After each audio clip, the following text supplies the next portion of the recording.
हे guys welcome to my YouTube channel myself Dinesh. तर आजच्या व्हिडिओमध्ये आपण टॉपिक पाहणार आहोत sexual reproduction in human beings. Okay, परंतु यार जर तुम्ही या चॅनलला फर्स्ट टाइम विजिट करत असाल तर या चॅनलला नक्की सबस्क्राईब करा, सो दॅट या चॅनलवरती जे पुढील एज्युकेशनल अपडेट्स येतील, म्हणजे जे काही पुढील व्हिडिओज येतील त्यांची नोटिफिकेशन तुम्हाला मिळत राहणार. आणि व्हिडिओ आवडला तर याला नक्की लाईक करा आणि तुमच्या मित्रांसोबत देखील शेअर करा. तर चला मग सुरू करूया. तर ॲक्च्युअल टॉपिकला सुरू करण्याआधी जे कॅन यू रिकॉल यात जे 3 क्वेश्चन्स दिले आहे ते डिस्कस करूया. तर पहिला क्वेश्चन आहे बघा, which different hormones control the function of human reproductive system through chemical coordination. म्हणजे असे कुठले वेगवेगळे हार्मोन्स आहे जे की ह्यूमन रिप्रोडक्टिव्ह सिस्टीमचे वेगवेगळे कामं कंट्रोल करतात केमिकल कोऑर्डिनेशन थ्रू. ठीक आहे. तर आता ह्यूमन बीइंग्समध्ये मेल्स आणि फिमेल्समध्ये तर असे जवळपास 5-6 हार्मोन्स आहेत जे की हे सर्व प्रोसेसेस कंट्रोल करतात. ठीक आहे. तर यातले जे मेन हार्मोन्स आहेत ते आहे मग इस्ट्रोजेन, प्रोजेस्टेरॉन, टेस्टोस्टेरॉन, त्यानंतर फॉलिकल स्टिम्युलेटिंग हार्मोन आणि लुटेनायझिंग हार्मोन. ठीक आहे.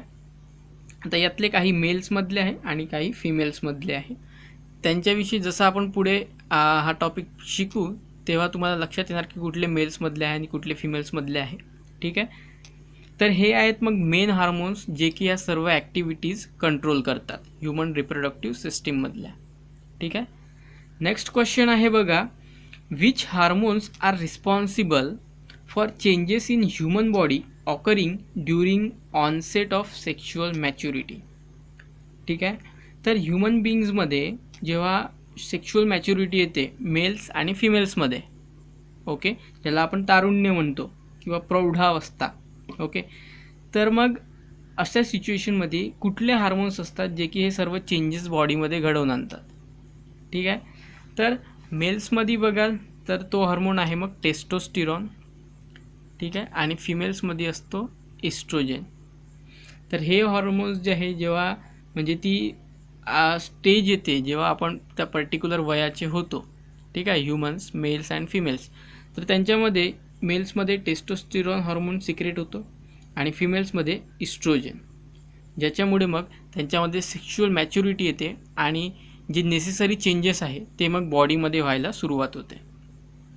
ठीक आहे. मग नेक्स्ट क्वेश्चन आहे बघा, why has the government of India enacted the law to fix minimum age of marriage as 18 years in girls and 21 in boys.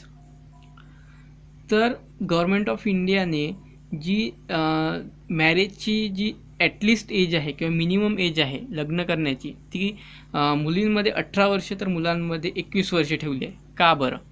Okay, तर याचं मेन रिझन तुम्ही जे म्हणू शकता ते आहे फर्स्टली सेक्शुअल मॅच्युरिटी.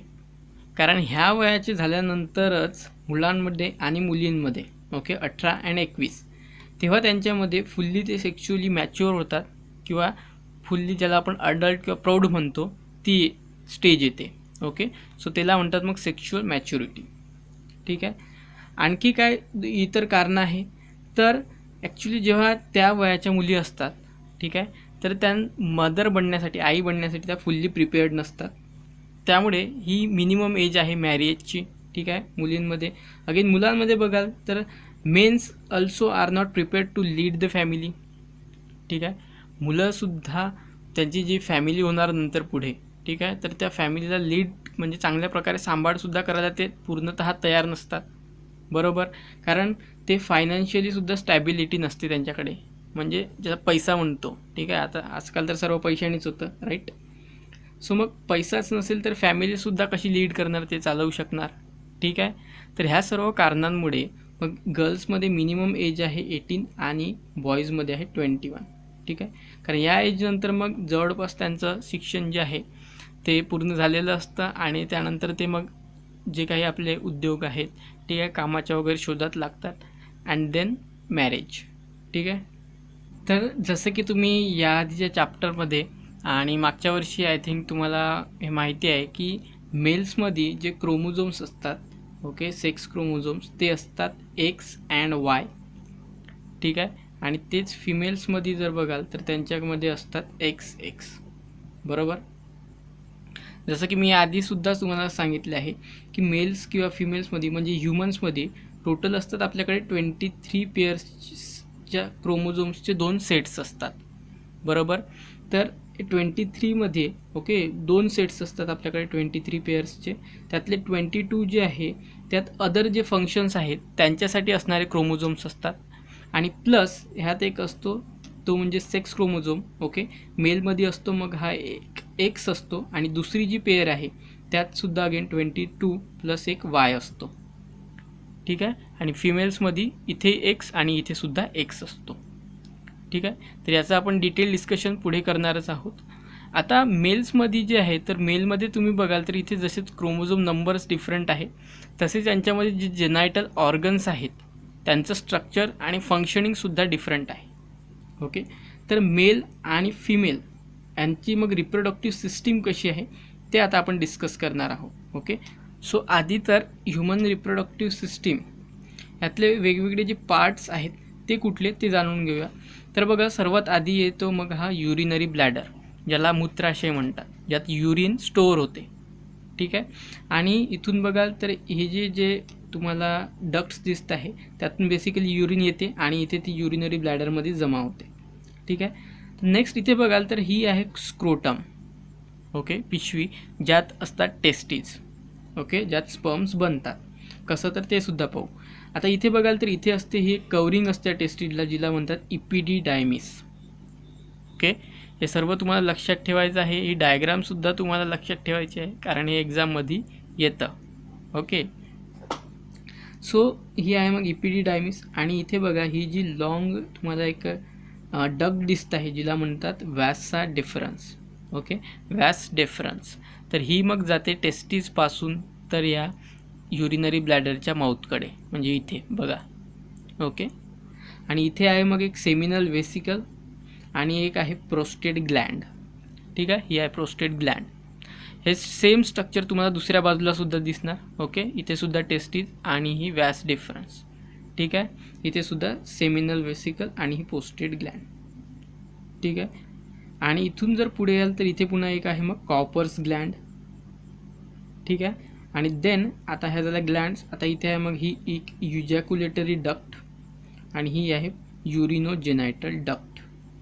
ठीक आहे. आणि फायनली नंतर पेनिस. ठीक आहे. तर हे सर्व डिफरंट पार्ट्स आहे मग मेल रिप्रोडक्टिव्ह सिस्टीमचे. ठीक आहे. तर यात आता तुम्हाला एक गोष्ट लक्षात आली असेल की ज्या मेन गोष्टी जे आहेत त्यात मेनली बघाल तर एक आहे टेस्टीज, त्यानंतर यात आहे काही ग्लँड्स.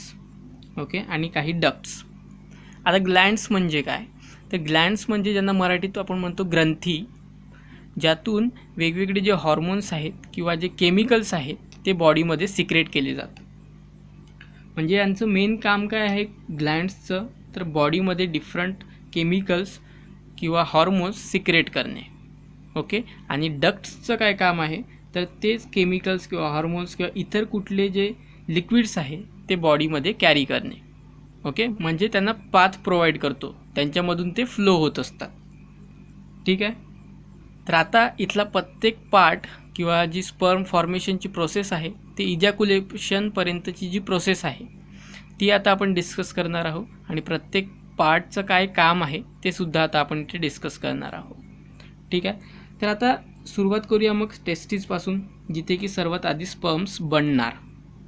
ठीक आहे. तर आता ही जी टेस्टीज आहेत ते बेसिकली असतात एका पाऊच लाईक स्ट्रक्चरमध्ये, ज्याला म्हणतात स्क्रोटम. ओके, ही बघा ही आहे स्क्रोटम, दोन्ही साईडने असतात आणि त्यात असतात टेस्टीज. ठीक आहे. आणि ही जी पाऊच आहे जी तुम्हाला दिसते ती बेसिकली ॲबडॉमिनल कॅव्हिटीमधून आलेली आहे किंवा ॲबडॉमिनल कॅव्हिटीच्या जस्ट खाली आहे. ॲबडॉमिनल कॅव्हिटी मीन्स ज्याला आपण उदर म्हणतो, पोटाचा भाग. ठीक आहे, पोटाच्या भागाच्या जस्ट खाली असते ते. ओके, आता हे टेस्टीजमध्ये स्पर्म्स फॉर्म कसे होतात. ठीक आहे. तर टेस्टीजचं जे ॲक्च्युअल स्ट्रक्चर असतं ते बघा, ते अशा प्रकारचं असतं समथिंग. आणि याच्यावरती जर बघाल तर इपिडिडायमिसची तुम्हाला कवरिंग दिसली आहे. ओके, तर ही जी इपिडिडायमिस आहे त्यातले जे व्हेसिकल्स किंवा त्यांना इथे आल्यानंतर म्हणतात रिटे टेस्टीज ॲक्च्युली. ओके, इथे त्यांचं एक नेटवर्क फॉर्म होतं, त्याला म्हणतात रिटे टेस्टीज. आणि ह्या रिटे टेस्टीजपासून देन वेगवेगळे असे एक बंचेस फॉर्म होतात ज्यांना म्हणतात मग सेमिनिफेरस ट्यूबुल्स. ओके, असे खूप सारे असतात टेस्टीजमध्ये आणि इथे वेगवेगळे कंपार्टमेंट्स असतात ज्यात त्या सेमिनिफेरस ट्यूबुल्स असतात. ओके, तर आता इथे कुठले पार्ट्स आहे बघा. मग ह्या ज्या तुम्हाला दाखवल्या आहे मी त्यांना म्हणतात सेमिनिफेरस ट्यूबुल्स. ओके, तर ह्या आहेत मग सेमिनिफेरस ट्यूबुल्स ज्या तुम्हाला दिसत आहे. अशा खूप साऱ्या असतात, मी आता इथे 2-4 दाखवले आहे. आणि ही इथे आउटर जी असते ती इपिडिडायमिस जे की आपण बघितली आहे. आणि ह्या सेमिनिफेरस ट्यूबुल्स जिथे एकत्रित होतात याला म्हणतात rete testis. Okay, rete testis. आणि हा रिटे टेस्टीस ते इथे असते एक छोटीशी वॅसा डिफरन्स आणि इथून पुढे ती एपिडिडायमिस होते कंटिन्यू. ओके, आणि ह्या एपिडिडायमिस नंतर पुढे जाते आणि ती पुढे होते पुन्हा वॅस डिफरन्समध्ये. ठीक आहे, जसं की आता हा जो टेस्टीज आहे तो ह्या साईडचा आहे बघा. ठीक आहे, ही आहे बेसिकली वॅसा डिफरन्स, सॉरी एपिडिडायमिस. ओके, आणि ही पुढे वॅसा डिफरन्स. ठीक आहे, ही नंतर पुढे अशी वरती जाणार. ठीक आहे, आणि ही जी एपिडिडायमिस आहे ती इथून बघाल तर इथून आतमध्ये जाते. ओके, जसं की इथे दाखवलं आहे मी, आणि इथे हे सर्व स्ट्रक्चर असतात. तर आता हे जे स्ट्रक्चर मी तुम्हाला दाखवलं आहे ह्यात जे सेमिनिफेरस ट्यूबुल्स आहेत ह्यांच्यावरची जी आउटर लेअर असते तिला म्हणतात जर्मिनल इपिथेलियम.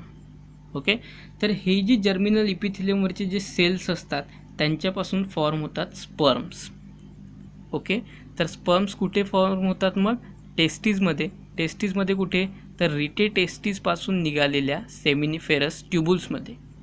ओके, आणि त्यातही पुन्हा आणखी डीपमध्ये गेला तर त्या सेमिनिफेरस ट्यूबुल्सच्या ज्या मेम्ब्रेन्स असतात ज्यांना म्हणतात जर्मिनल इपिथेलियम.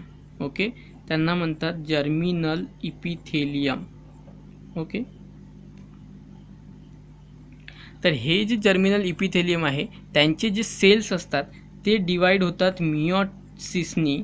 ओके, मिओसिस, आणि तिथे फॉर्म होतात स्पर्म्स. तर आता स्पर्म्स कुठे फॉर्म होतात तर टेस्टीजमधल्या रिटे टेस्टीजवर असणारे सेमिनिफेरस ट्यूबुल्स त्यावर असणारी जर्मिनल इपिथेलियम तिथे फॉर्म होतात स्पर्म्स. कुठल्या प्रोसेसनी तर मिओसिस या प्रोसेसनी. ठीक आहे, म्हणजे मिओसिसनी फॉर्म होत आहे याचाच अर्थ ते कसे असणार हॅप्लॉइड असणार मग. ठीक आहे, मग आता हे जे स्पर्म्स फॉर्म होतात ते मग नंतर बाहेर येतात ह्या टेस्टीजमधून. कशाद्वारे, कशा रूटनी तर बघा आधी ते कुठून निघणार, आधी ते निघणार इथून जर्मिनल इपिथेलियममध्ये येणार, त्यानंतर रिटे टेस्टीज. ओके, देन इथून इपिडिडायमिस. ओके, आणि ह्या इपिडिडायमिसमधून आल्यानंतर इथून अगेन वॅस डिफरन्स. ठीक आहे, मग इथे सपोज आले ते वॅस डिफरन्समध्ये. ठीक आहे, इथून पुढे जाणार ते आणि इथे येणार आणि इथे मग त्यांच्यामध्ये सिक्रेट होणार सेमिनल वेसिकल्समधून काही सिक्रेशन्स. ओके, आणि त्यानंतर ते पुढे जाणार आणि अगेन इथं आल्यानंतर इथे त्यांच्यात सिक्रेट होणार मग प्रोस्टेट ग्लँड्समधले सिक्रेशन्स. तिथून पुढे येणार ते मग आणि इथे मग नंतर सिक्रेट होणार मग कॉपर्स ग्लँडमधले सिक्रेशन्स. ठीक आहे, म्हणजे टेस्टीजमधून निघाल्यानंतर त्यांच्यात 3 ग्लँड्सचे सिक्रेशन सिक्रेट होत आहे बघा. सेमिनल वेसायकल, प्रोस्टेट ग्लँड आणि कॉपर्स ग्लँड. ठीक आहे, आणि नंतर ते इथून पास होतात पुढे मग युरिनोजेनायटल डक्टमधून अँड देन पेनिसमधून बाहेर निघतात. ठीक आहे, आणि इथून जेव्हा ते बाहेर निघतात मग टेस्टीजमधून तेव्हा ह्या सर्व प्रोसेसमधून ते जाताना ते मॅच्युअर होतात. मग आता जो काही भाग ह्या पेनिसमधून बाहेर निघतो ठीक आहे त्याला म्हणतात मग सिमेन. ओके, तर हा जो सेमन आहे ह्यात मग काय काय असतं तर बघा एक तर स्पर्म असणार बरोबर जे की पेनिसमधून बाहेर निघतात, प्लस ह्यात काय असणार तर ह्यात सिक्रेशन्स असणार कुणाचे तर ह्या सेमिनल वेसिकल्सचे. ओके, सेमिनल वेसिकल्सचे, प्लस यात काय असणार तर यात सिक्रेशन असणार प्रोस्टेट ग्लँडचे. ओके, प्लस यात सिक्रेशन कशाचे असणार तर कॉपर्स ग्लँडचे. ओके, आणि ह्या सर्व यांचं मिळून बनतं मग सिमन. ठीक आहे, त्याला म्हणतात सिमेन, आणि हे मग बाहेर पडतं पेनिसमधून. ओके, तर म्हणजेच काय असतात तर यात असतात basically sperms plus secretions. Okay, that forms the semen जे की पेनिसमधून देन बाहेर पडतं. ओके, आणि ह्या ज्या ग्लँड्स आहेत सेमिनल वेसायकल, जी की तिचे सिक्रेशन सिक्रेट करते कुठे, तर इजॅक्युलेटरी डक्टमध्ये. डक्टचं काय काम असतं, तर सिम्पली ते जे सिक्रेशन्स आहेत त्यांना फ्लो करणे. ओके. आणि कॉपर्स ग्लँड सिक्रेट करते त्यांचे सिक्रेशन युरायनोजेनिटल डक्टमध्ये. ठीक आहे.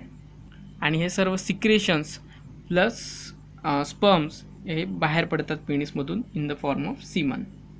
ठीक आहे. त्याचं स्ट्रक्चर कसं असतं ते इथे बघू आपण. तर बघा, जसं की आपण मेल सिस्टीममध्ये बघितलं ह्युमन्सच्या केसमध्ये, तर ह्युमन मेल रिप्रोडक्टिव्ह सिस्टीम जी आहे ती ॲबडॉमिनल कॅव्हिटीच्या बाहेर आली आहे. बरोबर. ती सर्व सिस्टीम ॲबडॉमिनल कॅव्हिटीच्या बाहेर आहे. परंतु तेच फिमेल्समध्ये बघाल तर ही सर्व त्यांची रिप्रोडक्टिव्ह सिस्टीम ही ॲबडॉमिनल कॅव्हिटीमध्ये आहे. ओके. ॲबडॉमिनल कॅव्हिटी म्हणजे उदराचा भाग, पोटाचा भाग. ठीक आहे. आता यात मग कुठले डिफरंट स्ट्रक्चर्स असतात, तर यात असतात बघा 2 pairs of ovary. Okay. 2 pairs of ovaries, एक लेफ्ट साईडला आणि एक राईट साईडला. ठीक आहे. त्यानंतर ओव्हरीच्या वरती असते एक ओव्हिडक्ट. ठीक आहे. आणि ही ओव्हिडक्ट पुढे जाऊन इथे येते, ज्याला म्हणतात मग युटेरस. ओके. ज्याला गर्भाशय म्हणतो आपण. And then vagina. ठीक आहे. आणि इथे वजायनाच्या आतमध्ये इथे आणखी एक ग्लँड असते जिला बल्बो युरेथ्रल ग्लँड म्हणतात. ओके. Bulbo urethral Gland. तर ठीक आहे. ही सिम्पल एवढंच स्ट्रक्चर असतं फिमेल रिप्रोडक्टिव्ह सिस्टीमचं. ठीक आहे. ही सुद्धा डायग्राम तुम्हाला पेपरमध्ये येते. ओके. स्ट्रक्चर लेबलिंग तुम्हाला माहिती असलं पाहिजे. ठीक आहे. तर आता जसं की मेल्समध्ये स्पर्म्स किंवा मेल गमीट, ठीक आहे, तो फॉर्म होतो टेस्टीजमध्ये. ओके. तर तेच फिमेल्समध्ये बघाल तर यांच्यामध्ये फिमेल गमीट किंवा ज्याला ओहम. तर एक गोष्ट लक्षात घ्या की तुम्हाला जर कुठलं नाव येणार, जसं की आता फिमेल गमीट, त्यानंतर ओहम, त्यानंतर उसाईड आणि त्यानंतर एग, तर यांचं चारही याचा अर्थ सेमच आहे, एकच अर्थ आहे, तो म्हणजे female gamete. Okay. Human female gamete, त्यालाच एग म्हणतात, ओहम म्हणतात, उसाईट म्हणतात आणि फिमेल गमीटसुद्धा म्हणतात. ठीक आहे. तर तो फॉर्म होतो ह्या ओव्हरीमध्ये. ओके. आणि जनरली एका महिन्यानी तो इथून बाहेर पडतो ह्या ओव्हरीमधून आणि तो येतो इथे ओव्हिडक्टमध्ये. ठीक आहे. आणि हा आता ओव्हिडक्ट जो आहे याला असतात मग सिलिया लाईक स्ट्रक्चर्स असतात. असे सिलिया म्हणजे छोटे छोटे असे तुम्ही म्हणू शकता केसासारखे. ओके. तर तसे स्ट्रक्चर्स असतात जे की ह्या ओहमला मग पुढे ढकलतात. ओके. आणि मग हा ओहम इथून ओव्हिडक्टमधून इथे पुढे येतो युटेरसमध्ये. ओके. तो कम्प्लीट युटेरसमध्ये येत नाही, तो इथेच कुठेतरी असतो या भागात. ठीक आहे. ओव्हिडक्टच्या इथे टोकाला. आणि त्यानंतर वजायनामधून येतात स्पर्म्स, राईट, आणि यांचं देन फर्टिलायझेशन होतं इथे. ठीक आहे. तर ती प्रोसेस आपण पुढे बघणार आहोत. ठीक आहे. तर मग आता तुम्हाला लक्षात आलं आहे की फिमेल गमीट जो आहे तो ओव्हरीमध्ये फॉर्म होतो आणि ओव्हिडक्टमधून इथे पुढे येतो युटेरसकडे. ठीक आहे. तर तिथे त्यांना मदत करतात सिलिया. ओके. जे की हेअर लाईक स्ट्रक्चर्स असतात जे की त्या ओहमला पुढे ढकलतात. ओके. तर हीच आहे मग simply human female reproductive system. तर मग आता तुम्हाला लक्षात आलं आहे की जे गमीट्स आहे ते कुठे फॉर्म होतात ते. ओके. तर मग आता नेक्स्ट आपला जो टॉपिक आहे तो आहे मग गमीट फॉर्मेशन. तर मग आता gamete formation means formation of the structures which actually give rise to a new individual. ठीक आहे. त्यांनाच आपण गमीट्स म्हणतो. तर गमीट फॉर्मेशन ही प्रोसेस होते मग मिओसिसने. बरोबर. म्हणजेच गमीट्स कसे असतात मग, तर ते असतात मग हॅप्लॉइड. ठीक आहे. कारण ते मिओसिस ह्या प्रोसेसनी होत आहे. जसं की आपण इथे बघितलं आहे बघा, टेस्टिसच्या केसमध्ये सुद्धा इथे त्यांनी फॉर्म झाले होते मिओसिसनी. ओके. तसंच तुम्ही फिमेल गमीटच्या केसमध्ये सुद्धा बघाल तर ते सुद्धा ओव्हरीमध्ये फॉर्म होतात आणि अगेन मिओसिस या प्रोसेसनेच. ठीक आहे. तर ते हॅप्लॉइड असतात. मग आता मेल्समध्ये जे गमीट होतात ज्यांना आपण मेल गमीट म्हणतो ते आहे मग स्पर्म्स. बरोबर. मेल गमीट्स ते फॉर्म होतात टेस्टीजमध्ये. ओके. तर जे फिमेल गमीट आहे ज्याला आपण ओवम, उसाईट, एग म्हणतो ते फॉर्म होतात ओव्हरीमध्ये. ठीक आहे. आता मेल्समध्ये हे जे स्पर्म किंवा जे त्यांचे गमीट्स आहे मेल गमीट हे फॉर्म होतात पबर्टीनंतर. पबर्टी म्हणजे काय, तर प्रबर्टी म्हणजे त्याला आपण तारुण्य म्हणतो. ओके, तर मेल्समध्ये ह्युमन्सच्या केसमध्ये पबर्टीची जी स्टेज आहे ती येते 14 to 16 इयर्सच्या कालखंडात त्या दरम्यान. म्हणजेच काय, तर त्यांच्यामध्ये जे सेक्शुअल चेंजेस आहे बॉडीमध्ये ते व्हायला सुरुवात होते. ओके, आणि त्यालाच म्हणतात पबर्टी. ओके, जेव्हा जे मेल गमीट आहे ते फॉर्म व्हायला सुरुवात होते बॉडीमध्ये. ओके, तर तेच तुम्ही फिमेल्समध्ये बघाल. ओके, तर त्यांचे फॉर्म होतात गमिट्स ओव्हरीमध्ये, परंतु हे जे फिमेल गमिट्स आहे ते ॲक्च्युली त्यांच्या जन्माच्या वेळीपासूनच त्यांच्या बॉडीमध्ये असतात. म्हणजे एखादी फिमेल जेव्हा जन्म घ्यायची सुद्धा असते, या पृथ्वीवर यायची सुद्धा असते, तेव्हाच म्हणजे जेव्हा त्या फिटसच्या स्वरूपात असतात तेव्हाच त्यांच्या बॉडीमध्ये 2 to 4 मिलियन फिमेल गमिट्स असतात. 2 ते 4 मिलियन. ओके, एवढे फिमेल गमिट्स ऑलरेडी असतात. ठीक आहे, आणि हे मग रिलीज होतात त्यांच्या ओव्हरीमधून कधी, तर तेव्हा जेव्हा ते मॅच्युअर होतात किंवा अगेन ज्याला आपण पबर्टी म्हणतो तेव्हा. ओके, आणि हे होतं फिमेल्समध्ये 10 to 12 इयर्सच्या कालखंडात किंवा ह्या पिरियडमध्ये. ओके, 10 ते 12 वर्षात जेव्हा असतात तेव्हा त्यांच्यामध्ये पबर्टी ऑनसेट होते किंवा मॅच्युरिटी येते, आणि देन त्यांच्यामध्ये हे जे फिमेल गमिट्स आहे ते ओव्हरीमधून बाहेर पडतात दर महिन्याला एक. ओके, आणि बाहेर पडल्यानंतरच मग ते मॅच्युअर होतात. ठीक आहे, तर त्यांच्यामध्ये हे ऑलरेडी बनलेले असतात जन्मापासूनच. तर मेल्समध्ये ते टेस्टीजमध्ये बनत असतात. ओके, फिमेलमध्ये सुद्धा जसं की ते बाहेर पडल्यानंतर मॅच्युअर होतात, तसेच मेलमध्ये सुद्धा ते टेस्टीजमधून बाहेर पडल्यानंतर मॅच्युअर होतात. स्पर्म्स. ओके, आता हे जे oocytes आहे किंवा ओव्हम आहे ते मग रिलीज होतात ओव्हरीमधून पर मंथ 1. ओके, म्हणजे एका महिन्याला एक होणार. Okay, 1 per month. ठीक आहे, मग हे कधीपर्यंत रिलीज आणि हे चालू असतं सर्व, तर ही जी सायकल आहे, ठीक आहे, oocyte रिलीज होण्याची, ती असते मॅच्युरिटी टू मेनोपॉजपर्यंत. तर मॅच्युरिटी आणि मेनोपॉज, मॅच्युरिटी तर माहिती आहे तुम्हाला, जी पबर्टीची स्टेज आहे ती. ओके, आता मेनोपॉज ही जी स्टेज आहे ह्यात ॲक्च्युली काय असतं, तर सर्व जे फिमेल रिप्रोडक्टिव्ह सिस्टीमचे कार्य आहे ते पूर्णतः स्टॉप होतात, बंद होतात. त्याला म्हणतात मेनोपॉज.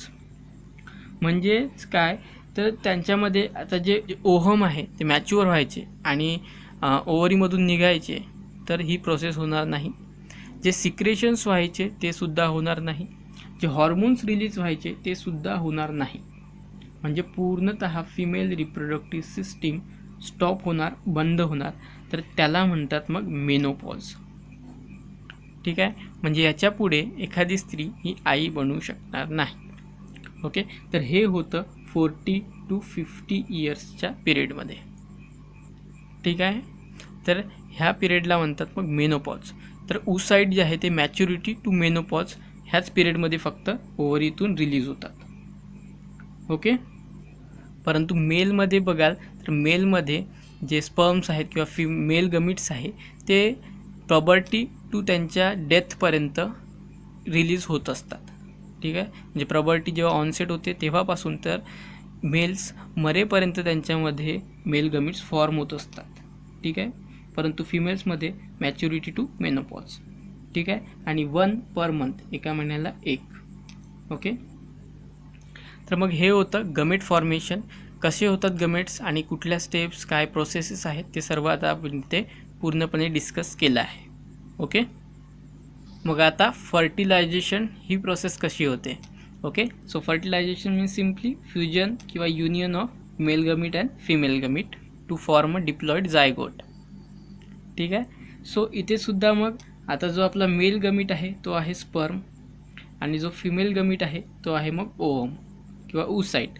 ओके, तर हे दोन्हीही मिओसिसनी फॉर्म होतात, त्यामुळे हा सुद्धा हॅप्लॉइड असणार आणि हा सुद्धा हॅप्लॉइड असणार.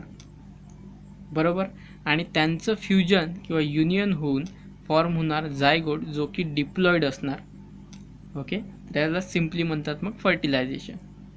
ठीक आहे, so union of sperm and ovum is called as fertilization. ठीक आहे, आता ह्युमन्समध्ये जे फर्टिलायझेशनची प्रोसेस होते ती इंटरनल होते. ओके, इंटरनल म्हणजे जी बॉडीच्या आतमध्ये होते ती, त्याला इंटरनल म्हणतात. ठीक आहे. तर काही ॲनिमल्समध्ये ती बाहेरसुद्धा होते, जसं की फ्रॉगच्या केसमध्ये बेडूक, त्यांच्यामध्ये फर्टिलायझेशन हे एक्सटर्नल असतं. ओके, तर ह्युमन्समध्ये इंटरनल असतं.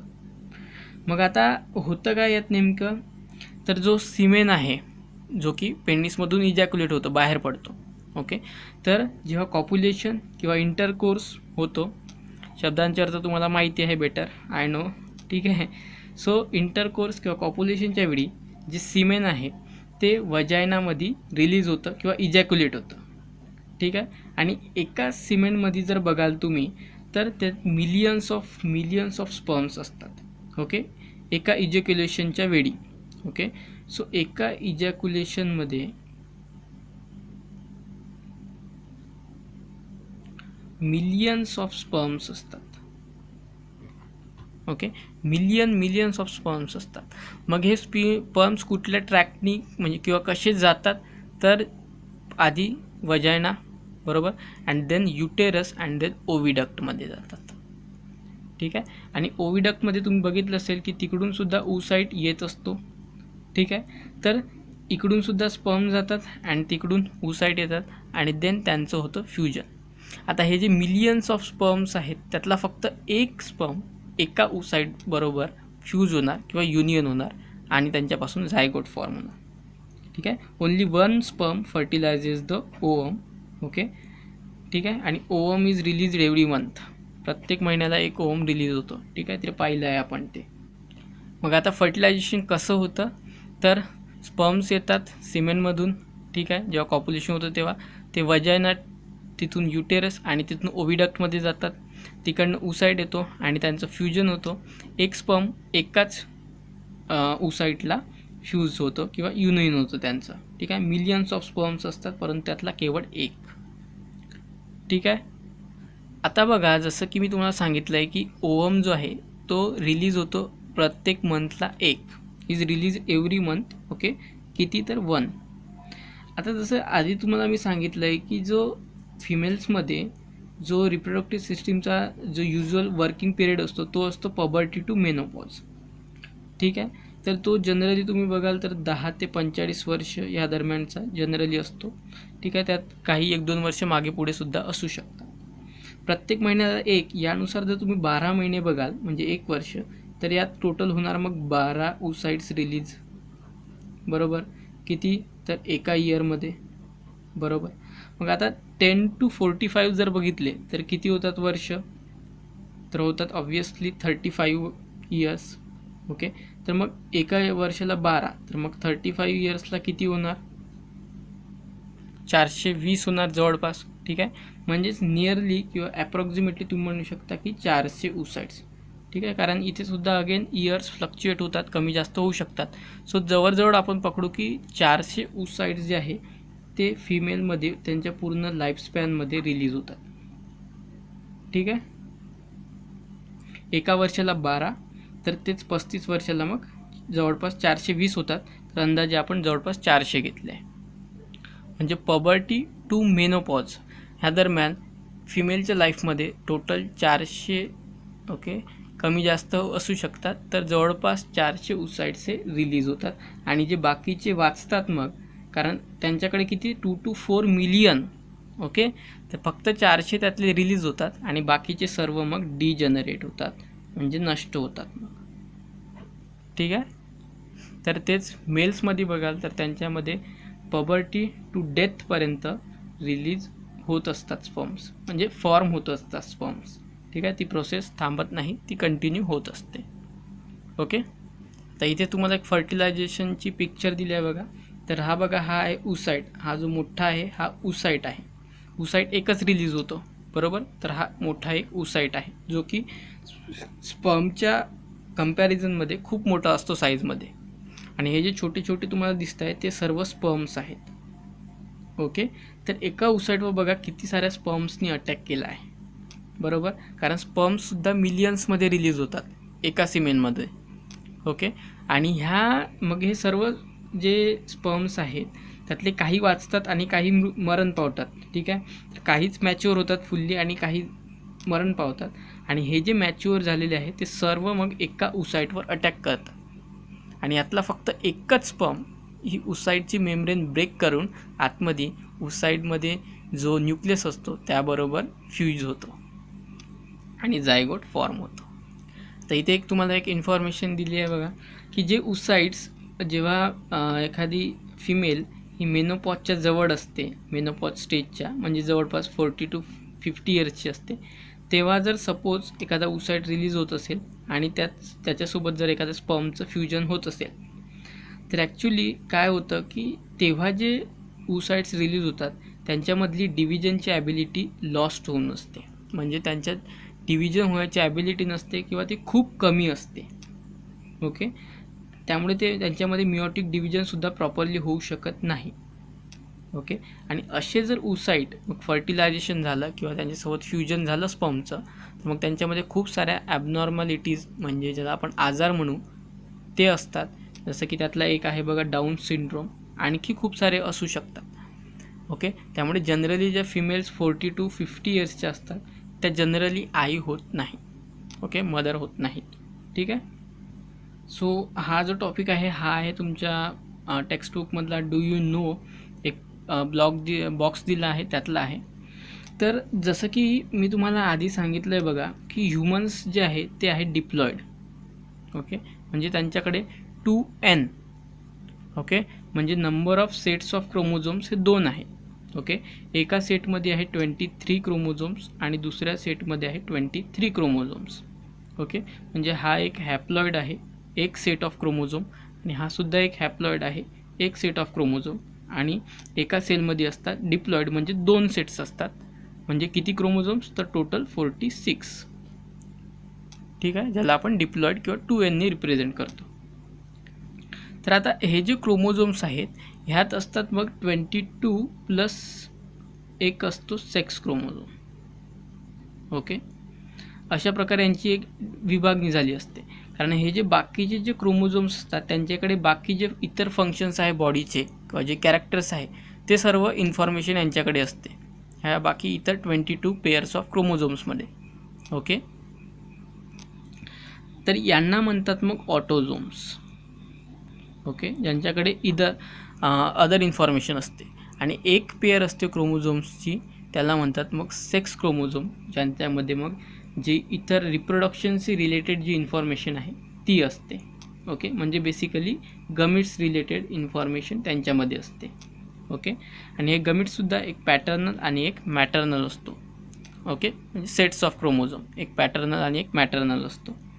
ठीक आहे, हे आपण आधी बघितलं आहे. तर आता जे गमिट्स जे असतात ते असतात हॅप्लॉईड.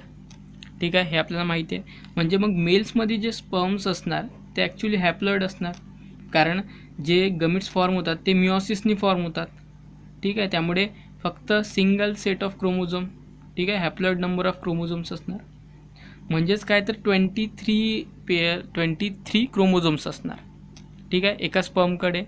ओके, म्हणजेच काय तर एक स्पर्म असणार त्याच्याकडे एक तर 22 ऑटोझोम्स असणार आणि एक आयदर एक्स क्रोमोझोम असणार किंवा आयदर वाय क्रोमोझोम असणार.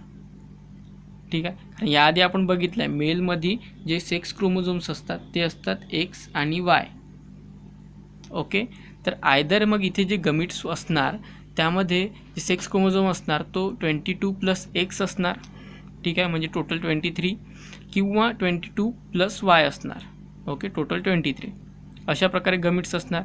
ठीक आहे, तर तेच फिमेल्समध्ये बघाल तर यांच्यामध्ये जे सेक्स क्रोमोझोम्स असणार ते दोन्ही असतात XX. बरोबर, त्यामुळे यांच्यात एकाच प्रकारचे गमिट्स असणार जे की 22 प्लस एक्स असणार. बरोबर आहे, कुठलाही एक्स क्रोमोझोम आला तरी हेच असणार कारण हे हॅप्लॉईड असतात. So total 23. म्हणजे मेल्समध्ये 2 प्रकारचे गमिट्स फॉर्म होतात, एक 22 प्लस एक्स आणि दुसरा 22 प्लस वाय. ठीक आहे, 2 types of gametes are form in males. तर तेच फिमेलमध्ये only 1 type of gamete is form. ठीक आहे, जो की 22 प्लस एक्स आहे. ओके, मग आता फर्टिलायझेशन प्रोसेसमध्ये आपण काय बघितलं की जो स्पर्म आहे तो उसाईडसोबत फ्यूज होतो. बरोबर. मग आता इथं बघा, सपोज हा जर स्पर्म ओके हा 22+X सपोज ह्या फिमेलसोबत फ्यूज होत असेल ह्या साईडसोबत, तर काय होणार, यांच्यापासून जे फॉर्म होणार तो डिप्लॉयड असणार आणि ते हे असणार स्ट्रक्चर. ओके 22+22 44 होणार आणि हा X आणि हा सुद्धा X मीन्स डबल X. ठीक आहे. तर आता हे कोणासारखं स्ट्रक्चर आहे, तर ऑब्व्हियसली हे काय आहे, तर हे डिप्लॉयड आहे आणि काय 44 आणि XX आहे म्हणजे दॅट इज फिमेल. बरोबर आहे. फिमेलकडे असतात एक्सेस, म्हणजे जे फॉर्म होणार ते इंडिव्हिज्युअल किंवा ऑर्गॅनिझम असणार मग गर्ल. ठीक आहे, प्रोजनी. परंतु तेच जर मेलकडून सपोज वाय स्पर्म किंवा वाय टाईपचा क्रोमोझोम जर आला, ज्यात YXX क्रोमोझोम आहे आणि तो जर फ्यूज झाला, तर त्यातून मग फॉर्म होणार एक बॉय. ओके, कारण XY आहे जे की मेल्समध्ये असतात. बरोबर. तर त्यामुळे फॉर्म होणार मग बॉय. बरोबर. तर मग बघा, आता नेमकं सांगायचं काय मला, की डिपेंड करत आहे कशावर, बॉय होणार की गर्ल होणार, कशावर डिपेंड आहे, की मेल्सकडून आयदर X क्रोमोझोम येतोय की Y क्रोमोझोम येतोय त्यावर. म्हणजे जो स्पर्म येतोय त्यात X क्रोमोझोम आहे की Y क्रोमोझोम आहे, जो की या oocyte फर्टिलाइज होत आहे आणि त्यावरून डिपेंड करतं की गर्ल होणार की बॉय होणार. ठीक आहे.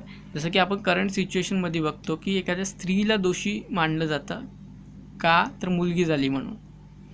ओके, जी की खूप चुकीची संकल्पना आहे, कारण हे प्युअरली मेलवर डिपेंड असतं की मुलगी होणार की मुलगा होणार. जर X क्रोमोझोम आला तर मुलगी होणार, Y आला तर मुलगा होणार. ओके, सो जी आपल्या समाजात धारणा आहे की आईवर डिपेंड असतं की मुलगी झाली तर त्यावर बहिष्कार वगैरे, ओके, स्त्री भ्रूण हत्या यासारखे जे सर्व आपण कन्सेप्ट पाहतो समाजात, ते ॲक्च्युली खूप चुकीचे आहे. ओके, आणि हे रॉंग आहे आणि हे बदलायला पाहिजे. ओके, तर डिपेंड करतं मेलवर की गर्ल होणार और बॉय होणार. ठीक आहे. आता आणखी एक गोष्ट इथे इम्पॉर्टंट आहे की आपण बघितलं आहे की यांच्यामध्ये जे स्पर्म्स किंवा oocytes फॉर्म होतात ते होतात मिओसिस या प्रोसेसनी. तर आता ही जी प्रोसेस आहे मिओसिसची, ती स्पर्म्सच्या केसमध्ये जेव्हा स्पर्म मेल रिप्रोडक्टिव्ह सिस्टीमच्या बाहेर पडतात, म्हणजे in the form of semen, okay, जेव्हा बाहेर पडतात तेव्हा त्यांच्यामध्ये ही कंप्लीट होते. Okay, means after living the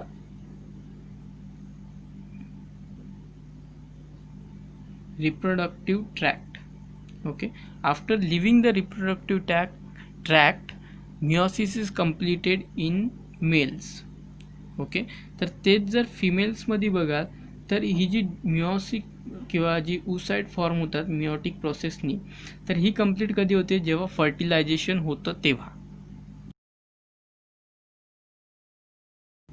म्हणजे मेल्समध्ये होते जेव्हा रिप्रोडक्टिव्ह ट्रॅक्टला स्पर्म्स लिव्ह करतात किंवा सोडून जातात, म्हणजे सिमेनच्या फॉर्ममध्ये बाहेर पडतात तेव्हा.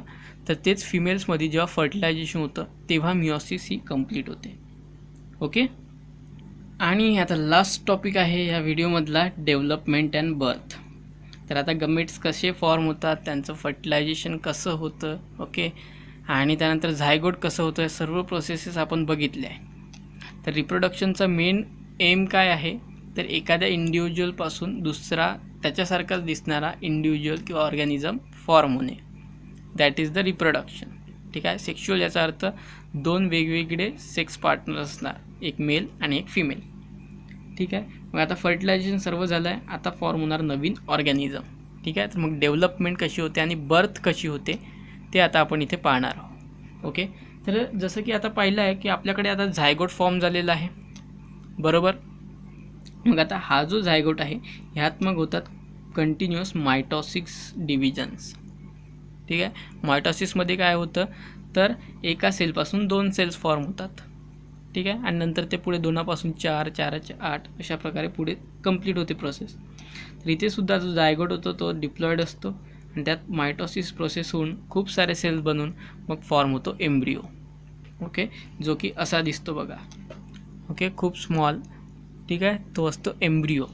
ओके, आणि नंतर हा जो एम्ब्रिओ आहे तो मग पुढे, आता हे सर्व कुठे होतं आहे बघा, झायगोट कुठे फॉर्म झाला, तर इथे बघाल तर हे ओव्हिडक्टचं जे ओपनिंग होतं ॲक्च्युली इथे फॉर्म झालं आहे. ओके, म्हणजे आताही तो ओव्हिडक्टमध्येच आहे झायगोट, बरोबर.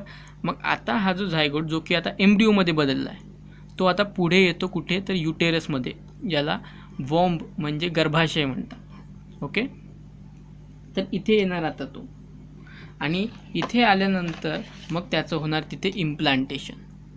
इम्प्लांटेशन म्हणजे काय, तर रुजणे. आता इथे बघाल, इथे डिफरंट लेयर्स आहेत. ओके, वेगवेगळ्या लेयर्स आहेत युटेरसमध्ये, आणि इथली जी एक लेयर आहे, ओके, इथून आल्यानंतर तिथे त्याचं इम्प्लांटेशन होतं, म्हणजे तिथे त्या लेयरमध्ये त्या एम्ब्रिओला फिट केलं जातं किंवा त्यात फसवलं जातं. ओके, आणि इथे फॉर्म होतो नंतर मग प्लासेंटा. ओके, आता ह्या प्लासेंटाचं काम काय आहे, तर ह्या प्लासेंटाचं काम आहे ह्याला फूड आणि नरिशमेंट पुरवणे. ओके, म्हणजे आता आपल्याकडे एम्ब्रिओ फॉर्म झाला आहे आणि त्याचं युटेरसमध्ये आता इम्प्लांटेशनसुद्धा झालं आहे, म्हणजे तिथे त्याला, ज्याला मराठीत म्हणतात ना गाडणे, ओके, तर तोच शब्द आहे बेसिकली, कारण तिथे त्याला ॲक्च्युली त्या आपल्या त्याची जी लेयर आहे युटेरसची, त्यात त्याला फिट केलं जातं, गाडलं जातं एक प्रकारे. ओके, सो दॅट त्याला डॅमेज नाही व्हावं म्हणून. आणि तिथे नंतर त्याची ग्रोथ होते, तिथे प्लॅसेंटा नावाचा एक टिश्यू फॉर्म होतो, जो की मग त्याला मदरकडून सर्व जे फूड आहे, नरिशमेंट आहे, ते सर्व त्याला पुरवत असतं. ओके, आणि तिथे अगेन अंबिलिकल कॉर्ड जी आहे ती सुद्धा फॉर्म होते. ओके, जी की त्याच्या नाभीला जोडलेली असते. Okay, umbilical cord. ओके, तर ही जी आहे ती नाभीला जोडली असते, आणि यातून जे आहे ते ब्लड सर्क्युलेशन होत असतं, म्हणजे आईच्या शरीरातलं जे ब्लड आहे ते ह्या अंबिलिकल कॉर्डमधून बाळाच्या शरीरात येत असतं. ओके, आणि मग अशा प्रकारे फूड, ब्लड सर्व भेटतं त्याला, आणि मग त्याची चांगली डेव्हलपमेंट होते, आणि 9 मंथ्स, ओके, 9 महिने बाद, ठीक आहे. तर मग अशा प्रकारे सर्व ही डेव्हलपमेंट होते, आणि त्यानंतर बर्थ होते. ओके, आता इथे तुम्हाला वेगवेगळ्या स्टेजेस दाखवल्या आहे बघा, की किती महिन्यानंतर काय चेंजेस होतात आणि कशा पद्धतीने ते चेंजेस होतात. तर बघा, 4 आठवड्यानंतर असं असतं, त्यानंतर 12 आठवडे, 20 आठवडे, 28, 32 अँड टोटल 36, म्हणजे 9 मंथ्स. ओके, 9 महिन्यानंतर त्यानंतर बाळाचा जन्म होतो. ओके, सो अशा पद्धतीने मग सेक्शुअल रिप्रोडक्शन होतं ह्युमन्सच्या केसमध्ये. ओके, सो ठीक आहे, मग एवढंच या व्हिडिओसाठी. आय होप की तुम्हाला हा टॉपिक समजला असेल. काही तुमच्या क्वेरीज असतील, कमेंट्स तर त्या कमेंट बॉक्समध्ये टाका, ठीक आहे. काही प्रश्न असतील तर तुमचे, आणि व्हिडिओ आवडला तर याला नक्की लाईक करा, चॅनलला सबस्क्राईब करा, आणि तुमच्या मित्रांसोबत देखील शेअर करा, ठीक आहे. So thanks for watching. भेटू नेक्स्ट व्हिडिओमध्ये.